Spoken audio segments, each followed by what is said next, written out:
अस्सलाम वालेकुम मेरी जान। तो मेरे बेटे बहुत बहुत बहुत ही इम्पोर्टेंट टॉपिक हाफ लाइफ का जिसको हमने डिस्कस करना है। ये लेक्चर इंतहाई गौर से सुनिएगा। इसमें एक प्रूफ है जो कि डायरेक्ट भी है और इनडायरेक्ट भी लिखा होता है, तो हम इसको भी प्रूफ करेंगे। हम ये दोनों चीजें ये हमारा गौर होगी जिसको हम प्रूफ करेंगे। अब मेरे बेटे सबसे पहले तो मैं हाफ लाइफ को डिस्कस कर लूं। जैसे कि रेडियो एक्टिविटी वाला टॉपिक आपने पढ़ा, जिन्होंने नहीं पढ़ा तो इसे लास्ट वाला लेक्चर प्लेलिस्ट में जाके देखिए। रेडियो एक्टिविटी वाला है हाफ लाइफ क्या चीज है। वो टाइम जिसमें एक रेडियो एक्टिव एलिमेंट अपना 50% डिके कर देता है, अपनी प्रेजेंट अमाउंट का आधा रह जाता है, 50% रह जाता है, उस टाइम को और हम हाफ लाइफ का नाम देते हैं time during which half of the radio active nuclei decay. इसे मेरे बेटे हम हाफ लाइफ का नाम देते हैं। वो वक्त जिसमें रेडियो एक्टिव एलिमेंट अपना प्रेजेंट अमाउंट का हाफ हो जाता है, उस टाइम को मेरा बेटा हम हाफ लाइफ का नाम देते हैं। मेरे बच्चे सबसे पहले हम कुछ इंपॉर्टेंट चीजें यहां पे डिस्कस करते हैं। जैसे कि मैं एग्जांपल ले लेता हूं कि जी किसी भी कॉलोनी में 1 मिलियन लोग रहते हैं। अब मेरे बच्चे साथ ही ये बात मैं कर दूं कि इसमें से 10 लोग डेली इस दुनिया से जा रहे हैं, लाइक मर रहे हैं। तो कौन से लोग मर रहे हैं ये चीज हम नहीं बता सकते। कौन से लोग मर रहे हैं ये चीज हम नहीं बता सकते, क्योंकि ये प्रोसेस एक स्पॉन्टेनियस प्रोसेस है। तो हाफ लाइफ का प्रोसेस भी एक स्पॉन्टेनियस प्रोसेस है। अब मेरे बेटे यहां पे एग्जांपल में सबसे पहले अगर हम डिस्कस करें, मैं ये एग्जांपल लेता हूं। फर्स्ट करो एक एलिमेंट जिसमें 1 लाख एटम मौजूद हैं। एक एलिमेंट जिसमें एटम के लिहाज से बात कर रहा हूं, उसमें 1 लाख एटम्स मौजूद हैं। हाफ लाइफ गुजरने के बाद, हाफ लाइफ को कैपिटल टी और साथ 1/2 छोटा सा लिखते हैं, इससे रिप्रेजेंट करते हैं। हाफ लाइफ गुजरने के बाद डेफिनेटली इसमें से कितने रह जाएंगे? 50,000 एटम्स। इसी तरह सेकेंड हाफ लाइफ गुजरने के बाद अब हर हाफ लाइफ में ये अपनी प्रेजेंट अमाउंट का हाफ होता है। अब इसकी जो प्रेजेंट अमाउंट है वो 50,000 है, तो 50,000 का अगर हाफ करेंगे तो आपके पास आएगा 25,000। मजीद हाफ लाइफ गुजरने के बाद थर्ड हाफ लाइफ में अब ये मजीद अपनी प्रेजेंट अमाउंट का हाफ होगा। 25,000 का हाफ करेंगे तो ये आपके पास आएगा 12,500। इसी तरह मेरे बेटे फोर्थ हाफ लाइफ में ये 12,500 का हाफ हो जाएगा। तो लॉस ऑफ रेडियो एक्टिविटी समझना बहुत जरूरी है हाफ लाइफ के कॉन्सेप्ट को डिस्कस करने से पहले। सबसे पहले लॉस ऑफ रेडियो एक्टिविटी क्या है?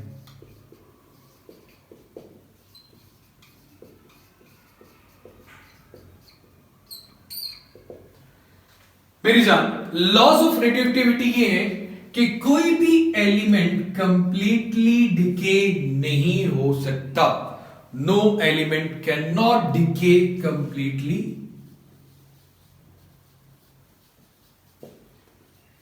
Can not decay completely. उसके बाद मेरे बेटे सेकंड बात करें तो सेकंड लॉ हमारे पास ये आता है मेरा बेटा कि कंप्लीटली अगर वो डिके होना चाहे तो उसको इनफाइनाइट टाइम रिक्वायर्ड होगा, जो कि पॉसिबल नहीं है। आपको बुक में इसकी डिफरेंट एग्जांपल्स भी मिल जाएंगी। कुछ ऐसे एलिमेंट हैं जिनको 4.8 बिलियन ईयर्स भी टाइम लगता है। उसके बाद कुछ एलिमेंट हैं जिसके आपके पास 1620 साल भी लगते हैं, कुछ को मिनट्स और कुछ को डेज भी लग जाते हैं कंप्लीटली डिके होने में। ये वाला पोर्शन मैं लिखा रहने दूंगा और मैं आपको एग्जांपल भी साथ साथ बताता जाऊंगा। थर्ड जो मेरे पास मेरा बेटा इसका रूल आता है वो इसलिए लिखा गया था जो कि इस चीज का प्रूफ करेगा। इसको सबसे पहले मेरे बेटे प्रूफ करने से पहले हम इसको डिस्कस करेंगे, फिर इस पे भी आ जाएंगे। वो वैसे इसे कहते हैं थर्ड लॉ। और थर्ड लॉ क्या है? थर्ड लॉ ये कहता है कि फर्ज करें आप डिकेइंग अमाउंट को डेल्टा एन से रिप्रेजेंट करें जो डिके हो रही है, वो डायरेक्टली रिलेट करेगी ओरिजिनल अमाउंट को एन नॉट से रिप्रेजेंट कर दें। यहां पे नेगेटिव साइन इनकी ऑपोजिशन का क्यों आता है उसको डिस्कस करेंगे। सबसे पहले मेरे बेटे ये इस बात का मतलब क्या है? डेल्टा एन डिकेइंग एलिमेंट को रिप्रेजेंट कर रहे हैं, एन नॉट आपके पास ओरिजिनल अमाउंट को रिप्रेजेंट कर रहे हैं। अमीर जान यहां पे गौर करें, अगर ओरिजिनल अमाउंट 1,00,000 एटम की थी, अगर ओरिजिनल अमाउंट 1,00,000 एटम की थी तो मेरे बेटे डिके भी उतना ही ज्यादा आ रहा था, 50,000 का डिके आ रहा था। लेकिन अगर ओरिजिनल अमाउंट 25,000 है तो डिके भी आपके पास कम आ रहा है, 12,500 का। अगर ओरिजिनल अमाउंट 1000 होगी तो हाफ लाइफ के बाद उसमें डिके भी कम आएगा, 500 का। लेकिन अगर इसी तरह अगर ओरिजिनल अमाउंट 1,00,000 होती है तो डिके कितना आता है? 50,000 का। मतलब rate of decaying is directly proportional to the original amount. अब रेट का लफ्ज बोला तो डेफिनेटली ये टाइम पे भी डिपेंड करता है। टाइम जितना गुजरता जाएगा, फर्स्ट हाफ लाइफ में 50,000 पे, सेकंड में 25,000, थर्ड पे 12,500 पे, तो जैसे जैसे टाइम बढ़ता जाता है, जैसे कि हमारी लाइफ कम होती जाती है, इसी तरह मेरा बेटा जैसे लाइफ बढ़ती जाए, लाइफ बढ़ने जाए का मतलब ये होता है कि जैसे जैसे टाइम गुजरता जाता है लाइफ कम होती जाती है। इसी तरह जैसे जैसे टाइम गुजरता जा रहा है इसकी डिकेइंग की अमाउंट जो है वो कम होती जा रही है, ज्यादा से ज्यादा डिके हो चुका है। यहां पे सिर्फ 50,000 रहेगा, यहां 25,000, यहां 12,500, मजीद कम होता जाएगा। इन दोनों प्रोपोर्शनैलिटी को अगर इकट्ठा करें, delta N proportional to minus N naught delta T. अब क्योंकि माइनस का साइन इसलिए भी लगता है क्योंकि आपके पास ओरिजिनल अमाउंट से अब दूसरी अमाउंट कम हो रही है। अब मेरे बेटे इस प्रोपोर्शनैलिटी के साइन को खत्म करते हैं, नेगेटिव के साइन को इग्नोर करते हैं, तो आपके पास जो कांस्टेंट आता है वो लैम्डा आता है, lambda N naught del T. अगर आप लैम्डा किससे कहते हैं, अब यहां पे ये वेवलेंथ नहीं है, लैम्डा एक्चुअली आपके पास यहां पे डिके कांस्टेंट है।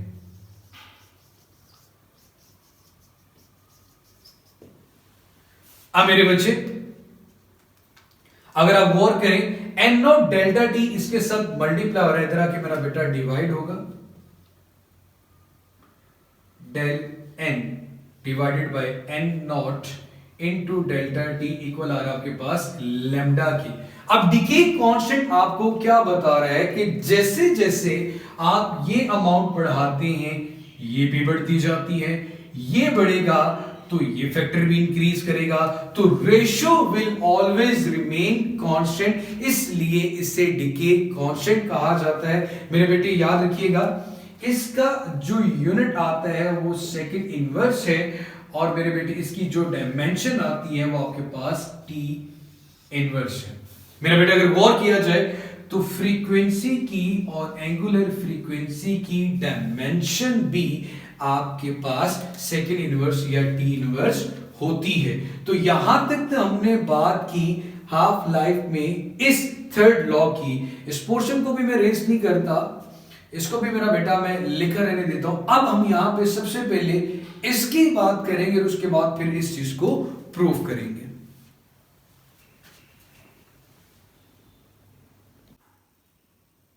मेरा बेटा क्या देखिए, हमारे पास यूरेनियम 238 है, उसकी हाफ लाइफ 4.8 बिलियन ईयर्स है। इसी तरह रेडियम 226 इसकी हाफ लाइफ 1620 साल है। इतने टाइम के बाद ये अपनी प्रेजेंट अमाउंट का हाफ हो जाते हैं। तो अब मैं सबसे पहले प्रूफ नंबर 2 करने लगा और उसके बाद प्रूफ नंबर 1 की तरफ आएंगे। तो मेरे बेटे मैंने यहां पे एक तरफ लिखा हुआ है डिके और एक तरफ लिखा हुआ है अनडिके। आपकी बुक में ये वाली चीज है, डिके वाली नहीं है, जरा गौर से देखिएगा। हमने कहा हाफ लाइफ वो टाइम होता है जिसके बाद कोई भी रेडियो एक्टिव एलिमेंट अपनी प्रेजेंट अमाउंट का हाफ हो जाता है, 50% हो जाता है। लाइक हाफ के लिए हम यूज करते हैं 1/2, या फिर हम ये कह सकते हैं कि वो अपनी प्रेजेंट अमाउंट का 50% हो जाता है। इसका मतलब ये है कि अगर आपके पास ओरिजिनल अमाउंट 1 थी, 1 में से 1 2 चला गया है, तो मेरे बेटे मतलब डिके हो चुका है, तो कितना डिके हो गया आपके पास 1/2। अनडिके 1/2 है, 1 में से अनडिके मैंने निकाला तो आपके पास डिके अमाउंट आ चुकी है 1/2। अब अगेन सेकेंड हाफ लाइफ में, ये तो मेरा बेटा फर्स्ट हाफ लाइफ थी, सेकेंड हाफ लाइफ में मजीद ये अपनी प्रेजेंट अमाउंट का हाफ होगा। अब इसकी जो प्रेजेंट अमाउंट है 1/2 है, अब अगर इसका मैं मजीद हाफ करता हूं 1/2 को, फिर मैं यहां पे 1/2 करूंगा तो ये 1/4 आ जाएगा। अब ओरिजिनल अमाउंट में से 1/4 अनडिके है, तो डिके कितना आएगा, 4 एलसीएम लेंगे तो 4 - 1 3/4 आएगा। जैसे ये यहां पे 50% डिके हो चुका था, 50% बच गया था। अब यहां पे अगर 25% अनडिके है तो 75% डिके हो चुका है। इसी तरह मेरा बेटा अगर थर्ड हाफ लाइफ की बात करें तो थर्ड हाफ लाइफ में ये एलिमेंट मजीद अपनी प्रेजेंट अमाउंट का हाफ होगा, 1/4 × 2 1/8 आ जाएगा मेरा बेटा। इसी तरह 1 - 1/8, ये मेरा बेटा आपके पास बन जाएगा 7/8। अब मैं यहां से फार्मूला बनाने की कोशिश करता हूं। हाफ लाइफ को तो मेरे बेटे हम 1/2 से रिप्रेजेंट करते हैं, फर्स्ट हो, सेकंड हो, या आपके पास वो थर्ड हाफ लाइफ हो। अब मेरे बच्चे इसको जरा गौर से देखिएगा। इन सब में अगर मैं फर्ज कर लूं कि मेरे पास जो ओरिजिनल अमाउंट है वो n0 है, तो फर्स्ट हाफ लाइफ के बाद n0 को किस पे डिवाइड किया जा रहा है, 2 पे। सेकेंड हाफ लाइफ में n0 को किस पे डिवाइड किया जा रहा है, 4 पे। थर्ड हाफ लाइफ में n0 को डिवाइड किया जा रहा है 8 पे। अगर आप गौर करें तो मैं यहां लिख रहा हूं n0 डिवाइडेड बाय 2। यहां मैं लिख सकता हूं मेरा बेटा n0 डिवाइडेड बाय 2 की पावर 2।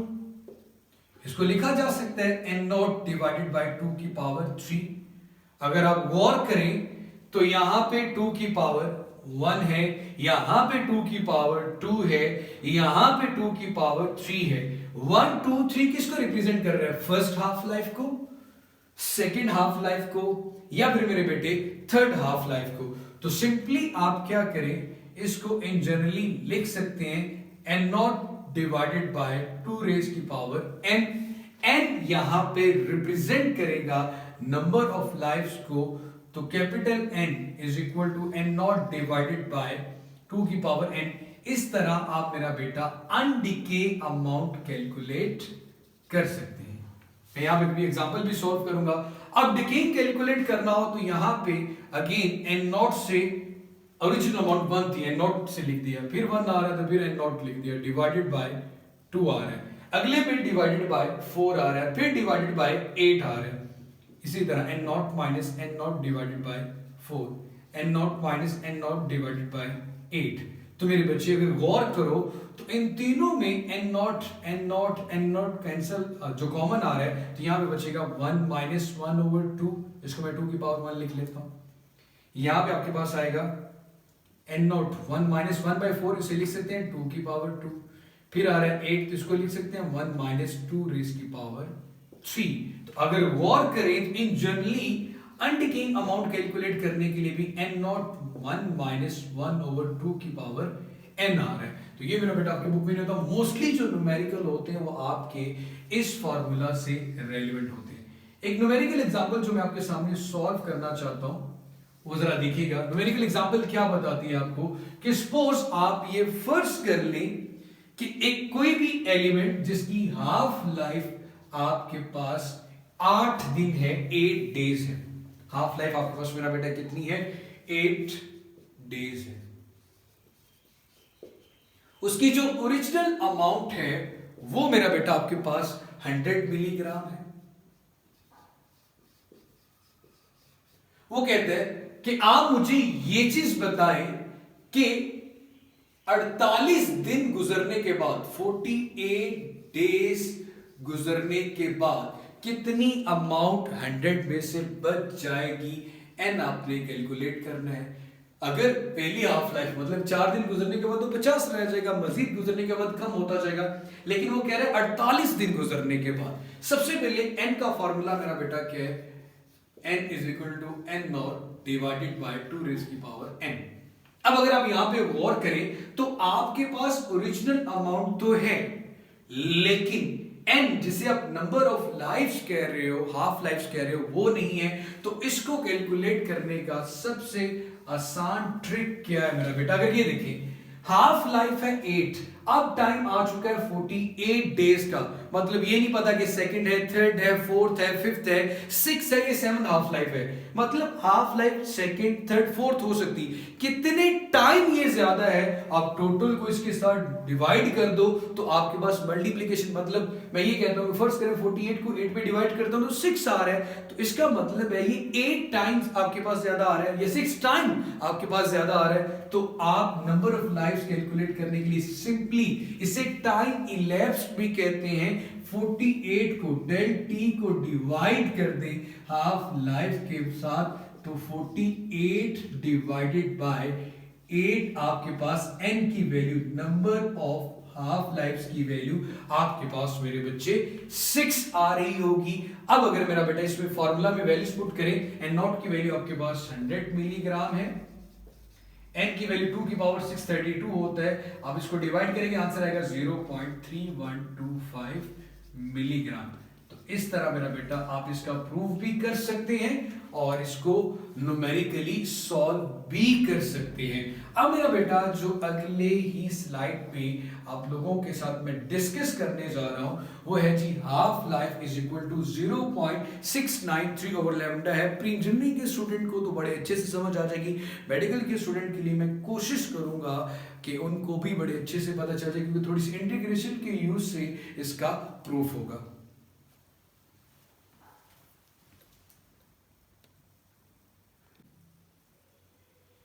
सो मेरा बेटा अब हमने प्रूफ कर रहा है कि 0.693 डिवाइडेड बाय जो कांस्टेंट है, डीके कांस्टेंट, वो हाफ लाइफ के इक्वल आता है। यहां तक हमने थर्ड लॉ से ये डेरिवेशन यहां से हम स्टार्ट करेंगे। सबसे पहले मेरा बेटा इसको प्रूफ करने के लिए मैंने अगेन बताया था कि मैथमेटिक्स के बच्चे बड़े अच्छे से समझ जाएंगे, इंटीग्रेशन की हेल्प लेनी होगी। डेल्टा एन में ये माइनस एन नॉट इसके साथ मल्टीप्लाई हो रहा है, डेल एन नॉट को इधर लाके डिवाइड कर दे तो इस तरफ बचता है मेरा बेटा माइनस लैम्डा डेल टी। तो इंटीग्रेशन लेते हैं, तो इंटीग्रेशन में मेरा बेटा सबसे पहले आ जाएगा del N over N not, इधर मेरे बच्चे आ गए आपके पास minus lambda del T. Integration में जैसे कि मैथमेटिक्स के बच्चों को भी पता होता है कि हम यहाँ पे इनिशियल और फाइनल वैल्यू, मिनिमम और मैक्सिमम जो वैल्यू है वो पुट करते हैं। यहाँ पे इनिशियल वैल्यू लिखी जाती है। अब डिकेइंग जो आपके पास हाफ लाइफ का कॉन्सेप्ट है, इसमें जब डिके शुरू होता है डेफिनेटली मेरे बेटे वो ओरिजिनल अमाउंट से होता है, और कहां तक जाता है डिके वो हमें नहीं पता, इसलिए मिनिमम ये और फाइनल वैल्यू हमारे पास ये आ जाती है। टाइम की अगर टाइम के लिहाज से यहाँ पे लिमिट पुट करनी तो टाइम 0 से स्टार्ट होता है और कहां तक जाएगा ये हमें नहीं पता मेरा बेटा, तो उसके लिए हमने अपने टी लिख दिया। अब मेरे बच्चे मैथमेटिक्स का ये रूल है, इंटीग्रेशन का ये रूल है कि अगर आपके पास ऊपर और नीचे दोनों एलिमेंट सेम आ रहे हो तो वहां पे मेरे बेटे आप नेचुरल लॉग यूज करते हो। इंटीग्रेशन में ऊपर भी n है नीचे भी n है, तो आपके पास ये आ जाएगा नेचुरल लॉग, और इधर आ जाएगा मेरा बेटा आपके पास n। अब लिमिट क्या है, लिमिट के लिए बार का साइन यूज करके मिनिमम आपके पास n नॉट है, मैक्सिमम आपके पास n है। इसी तरह मेरे बेटे अगर इसकी लिमिट माइनस लैम्डा तो ऑलरेडी बाहर आ जाएगा क्योंकि कांस्टेंट की इंटीग्रेशन नहीं करेंगे। अब मेरे बेटे यहां पे आपके पास बच गया इंटीग्रेशन में डेल टी जो कि 0 से स्टार्ट हो रही है लिमिट और t तक जाती है। अब मेरे बेटे जब आपने लिमिट पुट करनी है तो लिमिट पुट करने के लिए आपने final minus initial, final minus initial, अब मेरे बच्चे फाइनल क्या है आपके पास नेचुरल लॉग n, तो पुट करने का तरीका ये है कि n की जगह पे ये वाली वैल्यू n की जगह पे n रखूंगा तो नेचुरल लॉग n ही रहेगा, माइनस अब n की जगह पे n नॉट रखेंगे तो आ जाएगा नेचुरल लॉग n नॉट, यहां पे आ जाएगा आपके पास माइनस लेम्डा। इसकी इंटीग्रेशन करेंगे तो आपके पास मेरे बेटे जब आप लिमिट पुट करेंगे तो आपके पास सिर्फ t आएगा, डेल्टा t की आपके पास जो लिमिट आएगी d ऑफ t, तो वो सिर्फ t आएगी। t के बाद आप अगर लिमिट पुट करते हैं t और 0, t की जगह पे t रखेंगे तो t आएगा, अब t की जगह पे 0 रखेंगे तो t माइनस 0, अगेन आंसर आपके पास सिर्फ t ही बचता है, इसलिए मेरा बेटा मैंने डायरेक्टली t ही लिख दिया। अब मेरे बच्चे इन दोनों में नेचुरल लॉग आ रहा है, अगेन उन लोगों से जो लोग लेक्चर देख रहे हैं, अगर किसी पॉइंट पे समझ नहीं आता तो स्लो करके स्पीड को दोबारा सुनिएगा। नेचुरल लॉग कॉमन ले तो यहाँ पे आ रहा है आपके पास n माइनस n नॉट और इधर आपके पास आ रहा है माइनस लेम्डा t। अब मेरे बच्चे अगर आप गौर करें तो आपके पास लॉगरिथम या नेचुरल लॉग का ये भी एक असूल है कि अगर दरमियान में माइनस आ रहा हो तो आप इसको डिवीजन की फॉर्म में भी लिख सकते हैं n ओवर n नॉट और इधर आ रहा है आपके पास माइनस लेम्डा t। हमें तो प्रूफ करना है मेरा बेटा 0.693 ओवर लेम्डा, तो ये नेचुरल लॉग भी यहां से खत्म करना होगा। तो नेचुरल लॉग खत्म करने के लिए जिस तरह लॉग को खत्म करने के लिए एंटी लॉग लिया जाता है, इसी तरह मेरा बेटा नेचुरल लॉग को खत्म करने के लिए एक्सपोनेंट लेते हैं। जब आप, क्योंकि एक्सपोनेंट और नेचुरल लॉग दोनों एक दूसरे के एंटी होंगे, इस तरफ जब मैं एक्सपोनेंट लूंगा तो नेचुरल लॉग के साथ तो वो तो हो गया खत्म, तो यहां पे आ गया n over n not taking exponent. अब मेरे बेटे यहां पे क्योंकि आपके पास नेचुरल लॉग नहीं है तो यहां पे तो एक्सपोनेंट आ जाएगा और जो बेस है मेरा बेटा एक्सपोनेंट में वो पावर बन जाती है माइनस लेम्डा टी।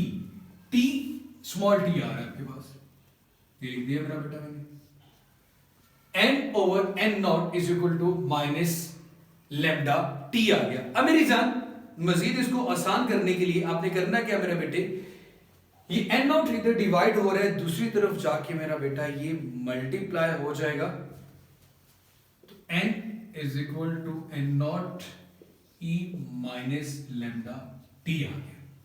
अब हम यहां पे अपनी आसानी के लिए मेरे बच्चे जो लिमिट है, क्योंकि आपने हाफ लाइफ का कॉन्सेप्ट है, ये एक मैथमेटिक्स का क्वेश्चन भी हो सकता है यहां तक। तो अब हमारा क्वेश्चन ये है कि अगर हम हाफ लाइफ की बात कर रहे हैं तो हाफ लाइफ के बाद आपके पास जो अमाउंट है वो अपनी ओरिजिनल अमाउंट का हाफ हो जाती है।